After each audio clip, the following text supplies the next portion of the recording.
guys, 21 Maxwell here and welcome to another edition of TW WWE Updates.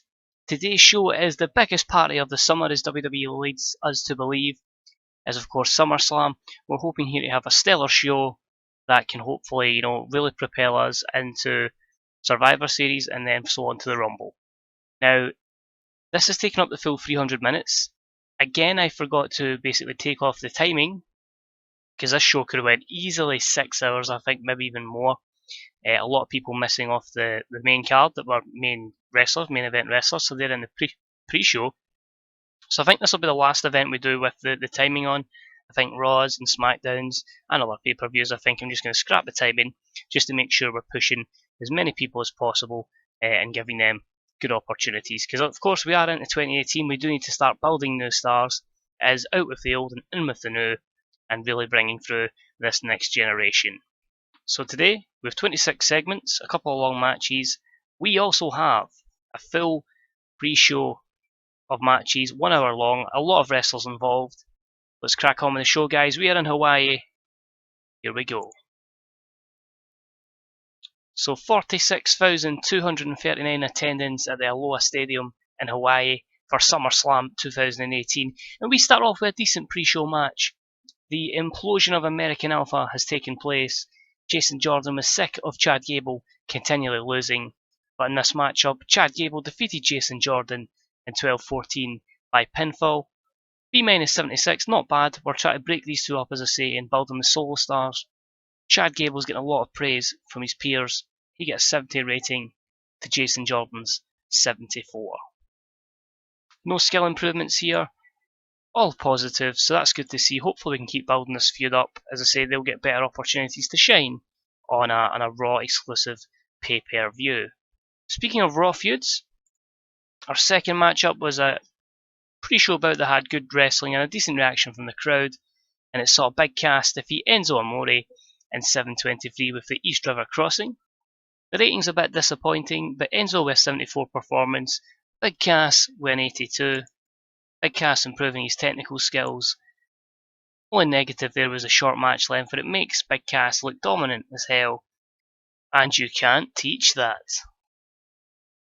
Next up, we go from the men to the ladies of the WWE, and it was a pre-show bout that had decent wrestling and didn't have much heat, and it was the team of Paige, Becky Lynch, Asuka, Melissa, and Nia Jax who defeated the team of Crazy Mary Dobson, Bayley, Emma, Billie Kay, and Peyton Royce in 11:37 when Paige defeated Emma with the Rampage. It's a good win for her, a B-73. A lot of good performances in there. Disappointing that Asuka was only a 59 and Nia Jax was a 54. But these are all women we have been using. Another reason we're looking to extend, as I said, the television time. I've had to cancel Ladies Night. For some reason, despite it being a B show, it was basically affecting the storyline heat of all our major male storylines. So I just felt we'll just need to extend the time on Raw and SmackDown and give each of these ladies an opportunity to propel and get to the next level, because I do want one day to have women main eventing WrestleMania. So Asuka and Nia Jax improved performance skills, Bayley in technical, and Peyton Royce in flying, a few negatives, inconsistencies, and for Becky working injured, but only another 7 months I think for Becky. Her injury expires, ironically, not really ironically, but conveniently, the day after WrestleMania. From the ladies though, we jumped to a men's 10-man tag, and it was a pre-show bout that had good wrestling and a decent reaction from the crowd. The babyfaces prevail as Sami Zayn, Apollo Crews, Rusev, Luke Harper, and the returning Mr. Kennedy defeated Big E, Bray Wyatt, Shibata, Naito, and Tyler Breeze in 14:50 when Sami Zayn defeated Tyler Breeze by pinfall with a brainbuster. So a combination of guys from Raw, SmackDown, and ECW. But a B-78, some good performances there, and disappointments I would have to say from Shibata with a 69, Kennedy with a 54, and as I say, Tyler Breeze with a 62. Everyone else was stellar. We just didn't really have a storyline for them and couldn't fit them in. But Luke Harper improving technical and performance skills. Obviously, he's still being isolated by the locker room because of CM Punk. And Rusev improving his Rumble skills. He's never really kicked on since he destroyed Brock Lesnar at Mania, but that is what it is. So we start the show, as always, with a hype video documenting our main event matches for tonight, the big ones, and it's basically hyping up our match between the Lone Wolf Baron Corbin, who has had some issues with the Undertaker recently. He says he's going to end the dead man forever, like Braun Strowman should have done. We've also got the World Heavyweight Championship match between Dean Ambrose and Randy Orton, as they go at it one last time, and the return to the ring, the first solo match since his return for Daniel Bryan against his opponent, The Miz. So an A93 start. The show got off to a strong start. The crowd got hotter. The Come On Bryan storyline advances and gained heat, whilst the other two storylines nearly advanced.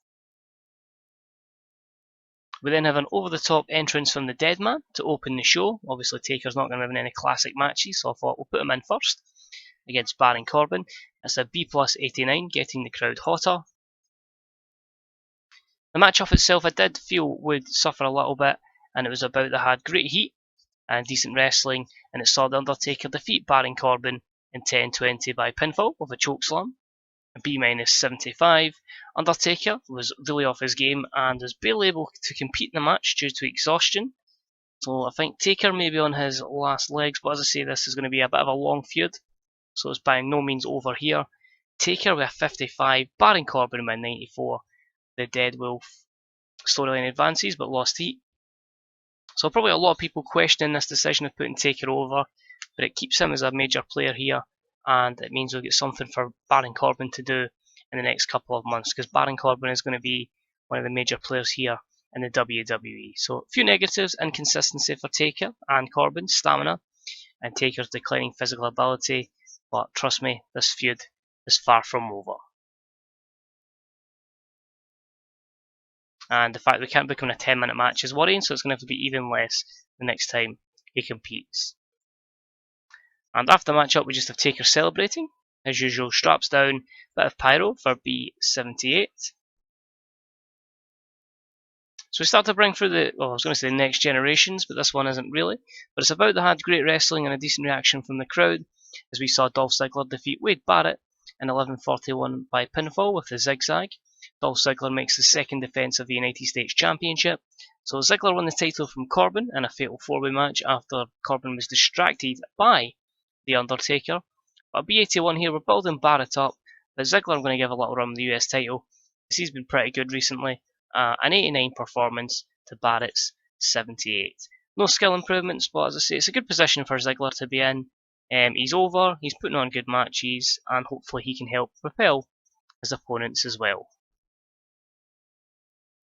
Next up, we have just Daniel Bryan arriving in the arena. It's a B81. Daniel Bryan is back, as we say, and he is ready for his return main event match tonight that will end the show. Next up, we have the initially just going to be a solo match for the Women's Championship. However, Sienna decided to cash in her Women's Money in the Bank match, but it ended up being a bout that had decent wrestling, but didn't have much heat, and it saw Liv Morgan defeat Charlotte and Sienna Allison in 11:03 when Liv Morgan defeated Sienna Allison by pinfall with a quick roll-up. Liv makes the 7th defense of her SmackDown Live Women's Championship title. Sienna, as I say, was added to the match midway through with her Money in the Bank cash-in. She was a weak link, however, in this C+71 match. So it was a case I just couldn't put her over. Liv was refusing to job, Charlotte was refusing to job, and I just feel like everyone else is so over, it might take a monumental effort for Sienna. So we'll try and do a redemption angle. The fact she's failed to cash in, and the other women's wrestlers are just far superior at this moment in time. We have both ladies that started the match were holding back. Sienna was penalised for only working half the bout, but Liv Morgan retains, and she's been a great champion, but again she just survives, and no more. Next up, we have a fatal four-way match for the WWE World Tag Team Championships, and it was a decent matchup that saw Mojo Bojo, our favourite tag team champions of all time, defeat the likes of the Revival, Red Dragon, and the Briscoe brothers, who have recently come back from injury, are on paper appearance contracts, in 13:37 when Mojo Rawley stayed hyped and he defeated Bobby Fish. It was a 4th title defence for them, a B78, so not great. Bobby Fish with 71, Kyle O'Reilly 73.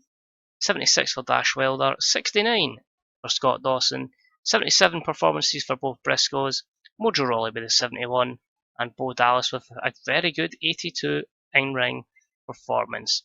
Guess who's going to be a WWE champion one day? You can tell with that grin it's going to be Bo Dallas, I believe. Work improvements, Rumble for Bo Dallas, Technical for Mojo Rawley, and Scott Dawson in performance skills. Few negatives, but it's as you expect in a multi-man match. Next up, we had the other Women's Championship on the line, the Raw one, and it was a decent matchup that saw Alexa Bliss defeat Sasha Banks in 11:25 by pinfall, Alexa making the third defence of the Raw Women's Championship. B78, not too bad. Alexa with 71 to Sasha's 74. Basically, Sasha's been out of the title picture for a while, so I thought, let's give her an opportunity. Both ladies were inconsistent, and yeah, decent matchup. After the match, though, Alexa Bliss has a new contender. She's stared down by the Crazy Mary Dobson. So Crazy Mary is in the WWE now. She was doing wonders at Lucha Underground. She got really over with her development company there, and I'm quite happy to give her a strong push off the bat because of her age, which means we give another long-term competitor to the women's division who's going to be over. So B81 and Crazy Mary is getting better at her gimmick, which is crazy. Who'd have thought? Next up, we saw the SmackDown Live Championships on the line, the Tag Team Championships, Triple Threat rules, and a disappointing rating considering the athletes in this match. I expected them to steal the show, but it was about they had good wrestling and didn't have much heat, so maybe that was a factor. And it saw the American Wolves defeat the Bucks and the Usos, the Young Bucks, formerly of NXT, now have made it to the main roster. I just feel like our tag division is stacked. We're bringing through a lot of guys now. The other elimination was the Young Bucks first, then the Usos, and the American Wolves make the third defence of the WWE Tag Team Championships, B-76. Eddie and Davey win 85 and an 88 performance respectively. Both Usos win 81, Matt and Nick 70 and 72, so a bit disappointed that's the rating. No skill improvements, the lack of storyline. So I think if we had a tag team storyline in there, we'd probably be looking B+. I think that match would have stole the show completely. Next up, we had a 5-way ladder match for the Cruiserweight Championship, and it saw Will Ospreay defend it against 4 other athletes here, and it was about that had decent wrestling, but it didn't have much heat, and it saw Neville defeat Kushida, Will Ospreay, Jack Evans, and Manny Andrade in 13:36, with Neville retrieve the championship. This was a C+69. Will Ospreay was slowed down by his injury, but a 75 performance for Manny Andrade, 65 for Kushida, 72 for Ospreay, 71 for Jack Evans, and a 70 for Neville. Performance increase for Andrade and Ospreay, who also improved in Rumble skills. We did have to keep, as I say, Will Ospreay quite strong, so I do believe that was a factor in the negative here, negative rating, and booking decisions as well, because Neville not quite as over as Ospreay, but we kind of want to push Ospreay out of the Cruiserweight division to newer things, and of course we need to freshen up and have new champions every so often. And heel Neville's quite cool as well. Next up, Paul Heyman is back, and he says Brock Lesnar is back in the WWE. Rusev thought he'd get rid of him, but Lesnar is back. He is a beast. He is now on the Raw brand, and he wants to just run through people and get one last title shot. So A90, he's issued an open challenge. Samoa Joe answers it, and Lesnar wins in 10:56 with the F5. B-77, Lesnar tiring. I don't think that would happen in 10 minutes. But the crowd got buzzing from the match. Joe went 82 to Lesnar's 72, so Brock's clearly declining physical ability, and the pressure of going all out hampered Lesnar as well. A lot of negatives, short match length, so I think it'll be a short push for Lesnar, but he does look like he is going to be limited, like The Undertaker. Wow, and this match flopped like nothing else as well. It was a good matchup, and it saw Kenny Omega defeat Chris Jericho, AJ Styles and Zack Sabre Jr. in 14:17 when Kenny Omega defeated Chris Jericho by pinfall with Cross Wrath.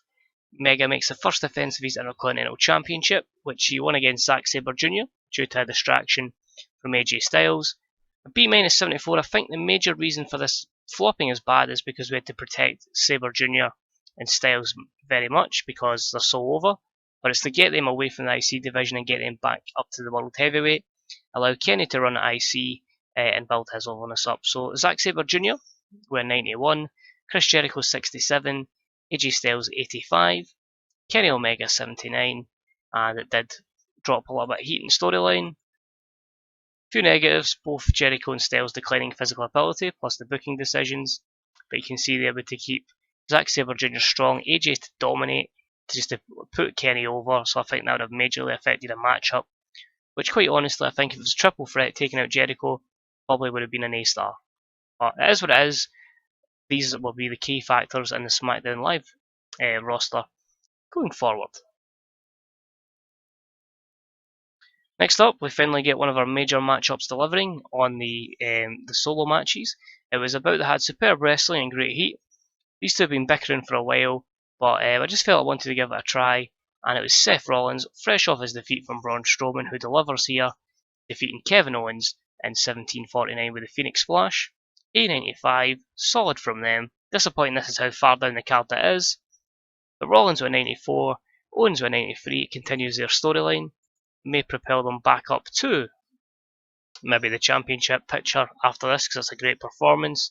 The only negative was Cap for being short, so maybe we could have pushed an A-star out of that. But good matchup that Seth Rollins picks up the win. Next up, we're hyping up John Cena versus Roman Reigns, which won't main event because of obviously the lack of psychology in this. A90, the last time these guys will fight, we know the feud between them, it's been stemming since WrestleMania. The loser this time leaves Raw. So the loser's going to SmackDown. Who is going to be one of the main players on SmackDown going forward? The match was only a B83, but it was an exceptional matchup, and it saw John Cena defeat Roman Reigns in 1834 by pinfall with an attitude adjustment, following the distraction from Triple H, who's back. So I've re-signed Triple H, and he just doesn't want Roman Reigns to be a part of his show. He sent him to SmackDown. So B83, Cena gets rid of Reigns. Cena will have a chance to go and win the WWE Championship now, because obviously Reigns is out of the way, so he's got less competitors. Cena tiring in an 18-minute match is worrying. Reigns with a 96 performance to Cena's 84. The storyline advances, unfortunately losing heat. No skill improvements. Negatives, the booking decisions because Roman's really over. The declining physical ability and stamina of Cena, so we might need to make his matches a little bit shorter, and probably should have made this one of the slow build up to the big finish. So that's maybe my bad, but it's not main event for a reason. And Reigns is off to SmackDown. After the matchup, Reigns and Cena stare down.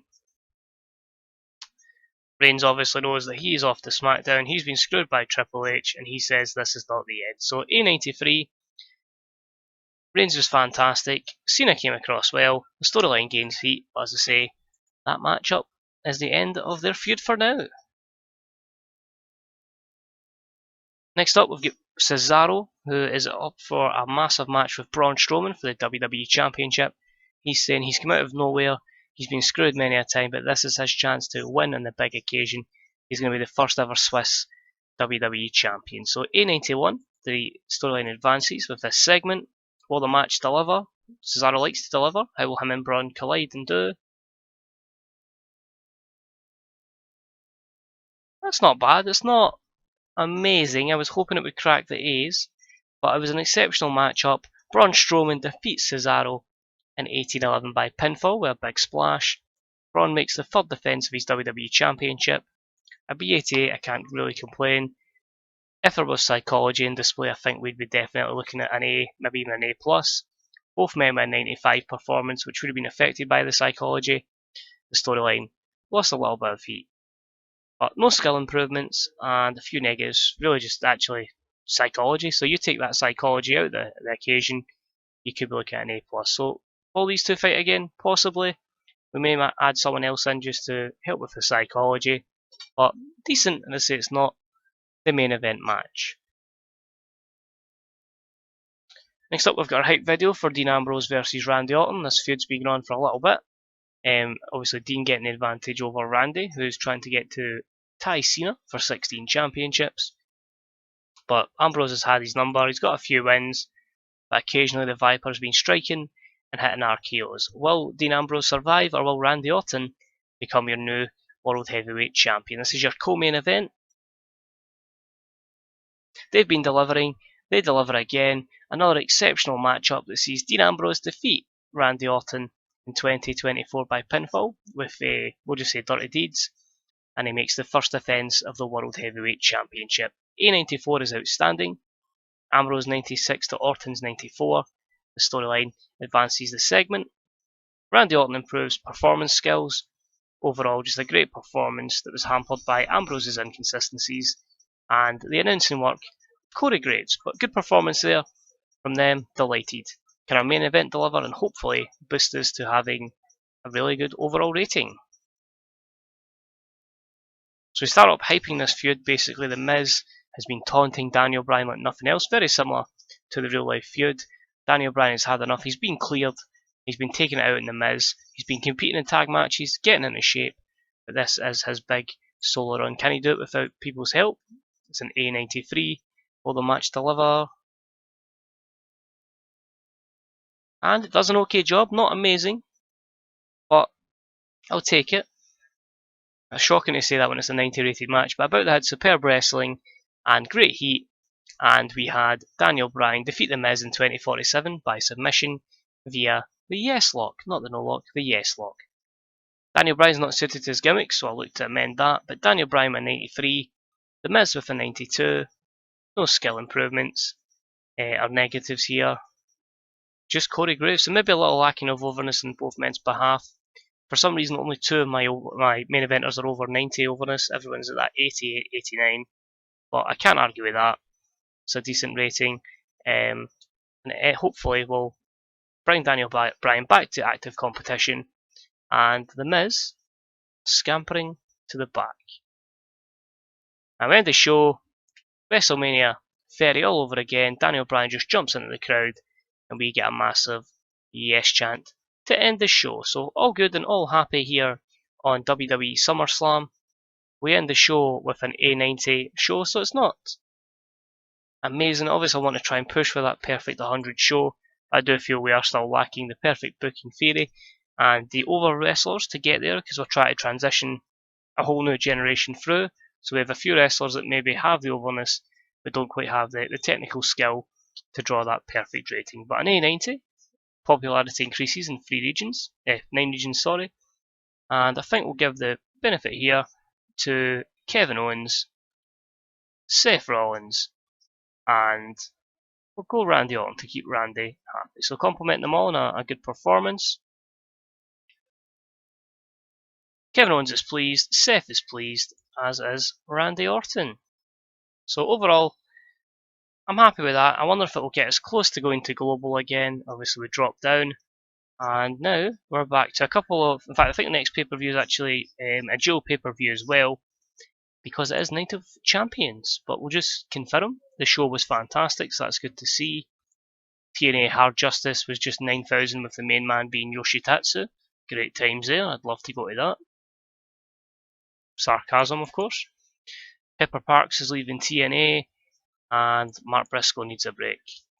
But nothing else massive there. We'll check our news items. We finished first in the USA, first in Canada, first in Mexico, first out of Japan. Not big enough in the UK yet, but we'll get there. Chris Hero wants a better push. That's good because he's been doing well. House of Hardcore with an offer to Naito, and Noah to Jack Evans. Is that going to be a written contract they've offered? Let's have a look. Touring. That's cool. As I say, as long as it's not written, I'm quite happy to keep everyone on paper appearance because he's loyal to AAA. Naito loyal to New Japan. Jack Evans does need some wins. We'll get that on SmackDown. Mark Briscoe is obviously feeling the effects. But a 4.57 pay-per-view buy is decent. Drug test was 6k. And Bo Dallas is giving his opinion. He's an experienced pro now, and he loves Chad Gable. So we're into September. We made 12 million profit there, which is not bad considering I lost a few lawsuits again. One of our better pay-per-views recently in terms of revenue, so that's good to see. So we did, of course, lose those lawsuits all the way back from last year's World Grand Prix. I'm thinking this year's World Grand Prix will just be a one-day tournament. As I say, we'll drop the time and have a lot there. We'll fix a lot of people's overness. So not overness, the morale issues. I'll give out a few rewards. As you can see there, we are effectively on the brink of global again. 1, 2, 3, 4, 5, 6, 7, 8 are 77 or higher, so we just need to get them to 78s and we'll go global again. But it's pushing, hopefully now, the likes of the UK. Then we'll start working on Australia. It seems Europe's in a good place, so maybe need to run more shows there. But next pay-per-view is 3 weeks' time, Night of Champions, a dual-branded pay-per-view. As I say, we'll be looking to do unlimited time to get every championship on the line. So as always, guys, thanks for watching. I hope you did enjoy it. If you've got any thoughts on the series, you could let me know your opinions. As I say, who you thought had a disappointing showing on the event, who you thought had a good showing. Is there anyone you feel like should be getting pushed that isn't, or people that are being pushed that shouldn't be? Let me know what you think of that as well.